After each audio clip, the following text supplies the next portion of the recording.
Hello दोस्तों। मैं GST का रजिस्ट्रेशन करवाऊं कि नहीं करवाऊं? अगर जीएसटी का रजिस्ट्रेशन करवाना है तो कौन सी स्कीम में करवाना है? जीएसटी का रजिस्ट्रेशन करवाना है तो क्यों करवाना है?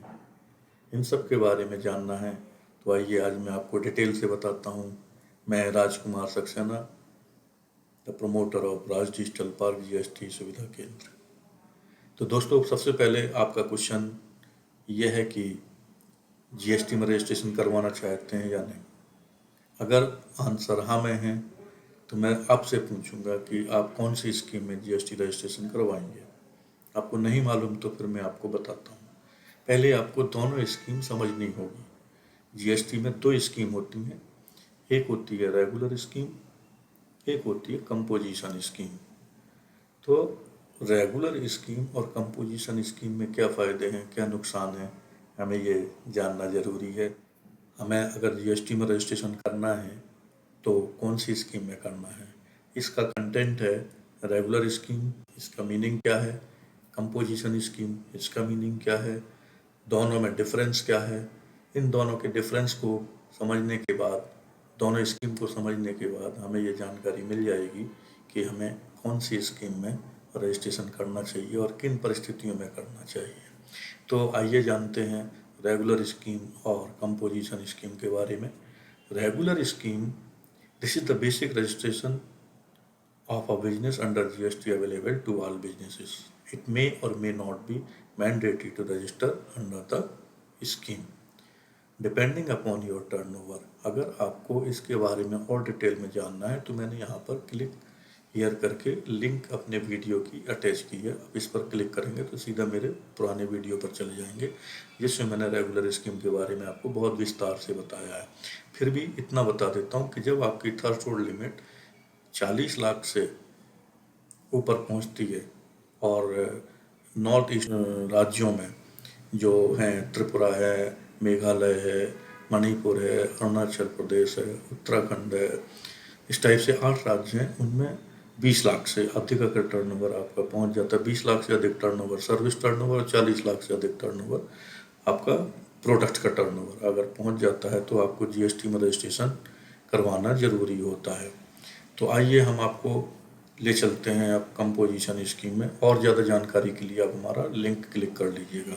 Composition scheme, while registering for GST you can optionally opt for the composition scheme which is available for select taxpayer. Following are a few example for such. कुछ एग्जाम्पल्स मैं आपको बता देता हूँ कि कंपोजिशन स्कीम में किन को कराना चाहिए। पहली कंडीशन है, जो इंटर स्टेट बिजनेस नहीं करते हैं वो ही इस कंपोजिशन स्कीम में रजिस्टर करा सकते हैं। सबसे दूसरी बात है, आपका टर्नओवर पर जो डिपेंडेंट चीज़ है, आपका टर्नओवर 1,50,00,000 से नीचे होना चाहिए, तो ही आप कंपोजिशन स्कीम में रजिस्टर करा सकते हैं। और 8 राज्यों में जो नॉर्दर्न ईस्टर्न के, वहाँ पे 75 लाख का टर्नओवर होना चाहिए। उससे ज़्यादा है तो आप इसमें नहीं आ सकते हैं। दूसरी चीज़, अगर आपका business ice cream, tobacco, alcohol, beverage आदि का है तो आप इसमें रजिस्ट्रेशन नहीं करा सकते हैं। Business not being e commerce, अगर ई कॉमर्स का बिजनेस है तो भी आप इसमें रजिस्टर नहीं करा सकते हैं। बाकी के लोग रजिस्टर करा सकते हैं। थ्रेशोल्ड लिमिट है 1.5 करोड़ और 75 लाख। 1.5 करोड़ सभी जगह है, 75 लाख केवल 8 राज्यों में है। 8 राज्यों में छोड़ देंगे 1.5। इसकी स्कीम के बारे में जानना है तो यहाँ पर क्लिक करेंगे तो आप हमारे पुराने वीडियो पर जाएंगे जहाँ विस्तार से बताया गया है। अब आते हैं डिफरेंसेस पर। डिफरेंसेस जानना जरूरी है, तभी आप इसमें डिसाइड कर पाएंगे।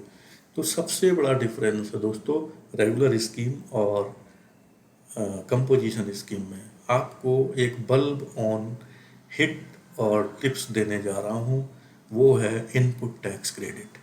हमें रेगुलर स्कीम में क्यों रजिस्ट्रेशन कराना चाहिए? अगर हम रेगुलर स्कीम के लिए एलिजिबल हैं तो इसलिए रजिस्ट्रेशन कराना चाहिए कि अगर आपने रजिस्ट्रेशन करा लिया और अपना रिटर्न भर रहे हैं तो रिटर्न भरते समय जितना भी परचेज पर आपने जीएसटी दूसरों को दे रखा है, अपने सप्लायर को दे रखा है, वो जीएसटी आप एडजस्ट कर पाओगे जो आपने अपने कस्टमर को बेचा है उससे। कहने का मतलब इनपुट टैक्स क्रेडिट को आउटपुट टैक्स क्रेडिट से आप एडजस्ट करके बैलेंस ही पेमेंट करेंगे। इसका मतलब आपको 100% टैक्स पेमेंट नहीं करना है। जो रेजिडुअल टैक्स बचता है वही पेमेंट करना है। जबकि कंपोजिशन स्कीम में आपको आईटीसी क्लेम करने का राइट्स नहीं होता है, वहाँ पर आपको अपनी पॉकेट से करना है, भले ही टैक्स टैक्स रेट कम है। अब आते हैं एलिजिबिलिटी। रेगुलर स्कीम में any business can opt for the regular scheme जिनका 40 लाख और 20 लाख से टर्नओवर अधिक है। There are several restrictions. Composition scheme में बहुत सारे रेस्ट्रिक्शंस है, जैसे अभी मैंने ऊपर बताए थे। फिर से मैं एक बार दोहरा देता हूँ, आपको इंटर स्टेट बिजनेस नहीं करना होता है, आप आइसक्रीम टोबैको का बिजनेस नहीं कर सकते हैं, ई कॉमर्स का बिजनेस नहीं कर सकते हैं, और 1.5 करोड़ 75 लाख से टर्नओवर अधिक नहीं होना चाहिए। अब आते हैं rate of tax. Rate of tax regular scheme में ज़्यादा हैं, लेकिन वो देखने के लिए ज़्यादा होते हैं, जैसे 12% 18% का रेट लगता है। ये वैल्यू एडेड टैक्स होते हैं, लास्ट कंज्यूमर से ही वसूल किए जाते हैं, आपसे नहीं। आप तो इसको एडजस्ट कर लोगे। लेकिन कंपोजिशन स्कीम में जो टैक्स रेट है वो है 1% और 2%, 5% और 6%। 1% है आपका ट्रेडर और मैन्युफैक्चरिंग के केस में, 5% है आपका रेस्टोरेंट में, और 6% है अदर बिजनेस में। Maintenance of record. Regular scheme में आपको मेंटेनेंस ऑफ रिकॉर्ड कंपलसरी है, जबकि कंपोजिशन स्कीम में ऐसा नहीं है। रिटर्न्स आपको कंपोजिशन रेगुलर स्कीम में जो रिटर्न भरने हैं वो GSTR1, they have to file GSTR1 either monthly और quarterly depending on turnover as well as GSTR3 भी एवरी मंथ। ठीक है ना। कहने का मतलब ये है कि आपको अपने इनपुट टैक्स क्रेडिट की, आपने क्या सप्लाई की है और आपने क्या बेचा है, दोनों में क्या जीएसटी का बन रहा है, और उसका रिटर्न, तीनों चीज़ें आपको भर करके सबमिट करनी पड़ेंगी। तो कंपोजिशन स्कीम में आपको GSTR4 एंड कंपोजिट 8 क्वार्टरली भरना पड़ता है। कंपोजिशन स्कीम में आपको कुल 5 रिटर्न भरने हैं, 4 क्वार्टरली और 1 एनुअली। रेगुलर स्कीम में आपको 13 रिटर्न भरने होते हैं, 12 मंथली और 1 एनुअली। तो अब मेन चीज़ आती है जो आज हम आपको बताने जा रहे हैं। राज डिजिटल पर जीएसटी सुविधा केंद्र आपको बताने जा रहा है, राजकुमार सक्सेना आपको बताने जा रहा है क्या है कंक्लूजन। तो कंक्लूजन के रूप में हम यही कहेंगे दोस्तों कि आप रेगुलर स्कीम में जाइए। रेगुलर स्कीम में क्या है कि आपको मंथली रिटर्न भरना है, अपनी बुक्स ऑफ अकाउंट रखनी है, और आप गवर्नमेंट को कुछ ना कुछ दे रहे हैं। गवर्नमेंट इस पैसे क्या करती है, गवर्नमेंट इस पैसे का जो है सड़कें बन रही हैं, इंफ्रास्ट्रक्चर बन रहा है, इन सब में इस्तेमाल करता है।